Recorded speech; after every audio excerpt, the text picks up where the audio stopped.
بسم الله الرحمن الرحيم. محمد البارودي من نيويورك. ده مقر اللجنة الانتخابية اللي المفروض ان احنا بندي اصواتنا فيها، وشايفين الجراج مليان عربيات كله هنا واقف، وده المدخل للجنة. الملاحظ ان شايف اللجنة الانتخابية كلها مفيش ولا ساين ولا بره في الشارع حتى بيقول اي حاجة. هنا الساين بيقول لك اتجاه التصويت في هذا الاتجاه. احنا داخلين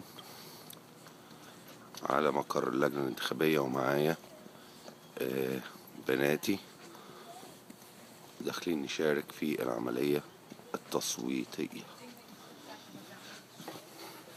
في طابور، كله واقف في الطابور، مفيش زحمة. احنا دلوقتي حوالي الساعة 4 بعد الظهر.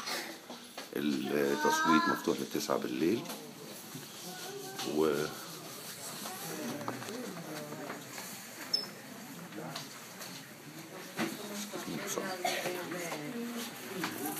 sorry.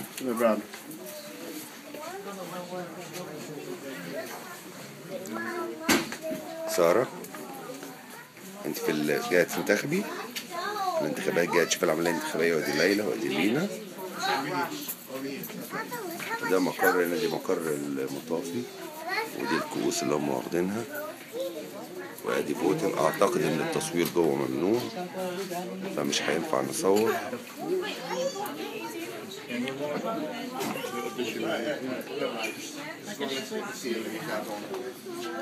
شوف لو هقدر اصور من جوه ولا لا، وبعد فيديو تاني. بسم الله الرحمن الرحيم. محمد البارودي جايين من داخل لجنة الانتخاب لانتخابات الرئاسة الأمريكية، واحنا دلوقتي جوه القاعة. not allowed. I just told you not allowed. طيب هو ممنوع التصوير هنا، فاحنا بناخدها كده في الخبيني. دي ورقة الانتخاب فيها انستراكشن، تفتحها، وادي ورقة الانتخاب تختار مين. طبعا اخترنا مستر اوباما والديمقراطيك بارتي كله. ماشي، شكرا.